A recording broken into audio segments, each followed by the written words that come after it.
नमस्कार. संडे स्पेशलमध्ये आज एक स्पेशल भाजी. खरं तर स्पेशल वगैरे अशी खास नाही आहे, पण बिलकुल मसाला नाही, तेल नाहीच नाही, तूप अगदी तेही थोडं घरी कढवलेलं आणि उपासालाही चालेल आणि एरवीही चालेल.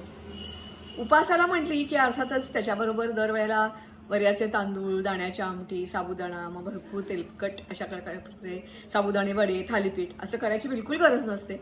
अनेक गोष्टी करता येतात, त्याच्यापैकी ही एक भाजी. ही भाजी पोळी भाजीबरोबर खाल्ली पाहिजे, भाताबरोबर खाल्ली पाहिजे असं बिलकुल नाही.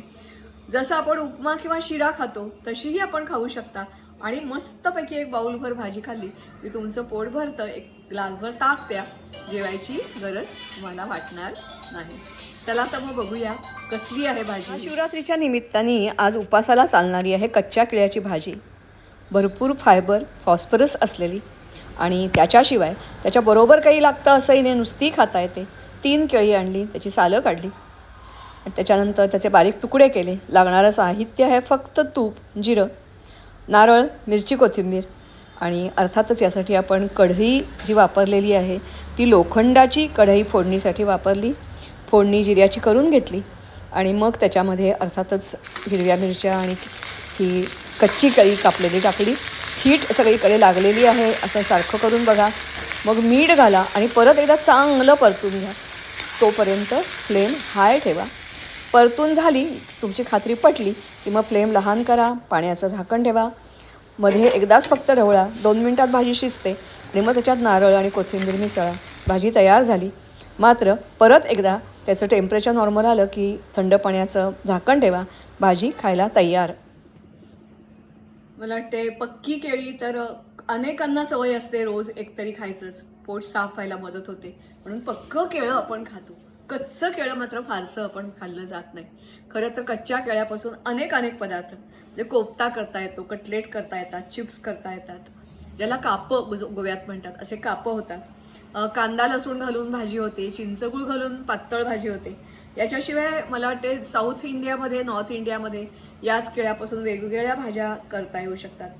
गावरान जी असते ती आणखीन वेगळी असते. मला वाटते बाळकं या नावाने केरळमध्ये अतिशय प्रसिद्ध या कच्च्या केळ्याचा उपयोग होतो.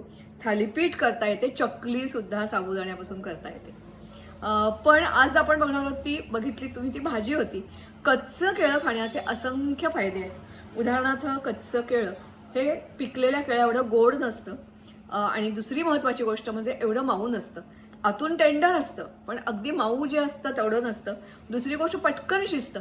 त्याच्यामध्ये फायबर भरपूर आहेत, पोषणद्रव्य भरपूर आहेत आणि असं म्हणतात जर तुम्हाला निरोगी राहायचं असेल तर हे कच्चं केळं सुद्धा वारंवार खाल्लं पाहिजे.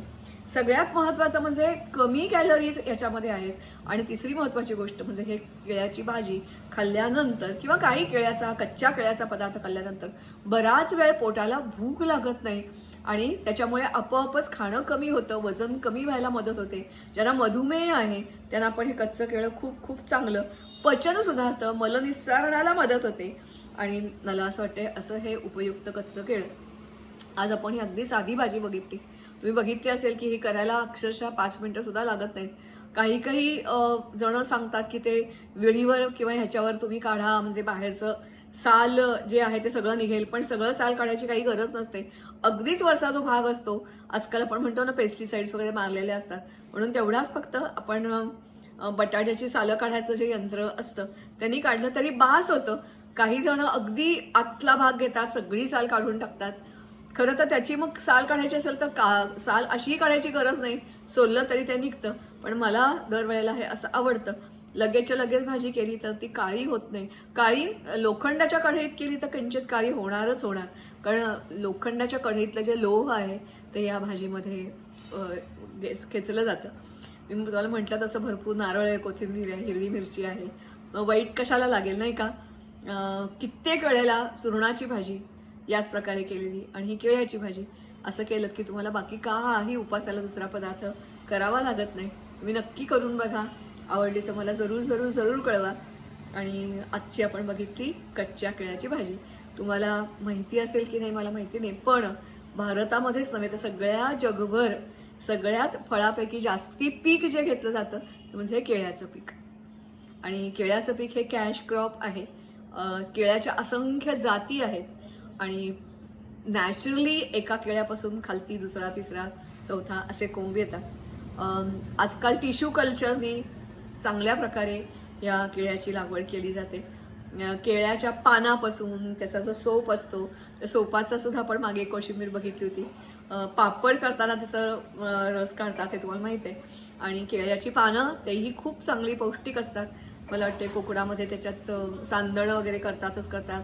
लग्नाकार्यात जेवायला आपण केळीची पानं वापरतो. अतिशय शुभ संकेत. तुम्हाला सगळ्यांना आठवत असेल की सत्यनारायणाची पूजा असू दे किंवा लग्न असू दे, केळीच्या खांबाशिवाय आपलं पान हलत नाही. तेव्हा असं हे बहुगुणी केळं जरूर याची भाजी खा आणि एन्जॉय करा. नमस्कार, धन्यवाद. पुढच्या रविवारी अशाच एखाद्या रेसिपी बरोबर.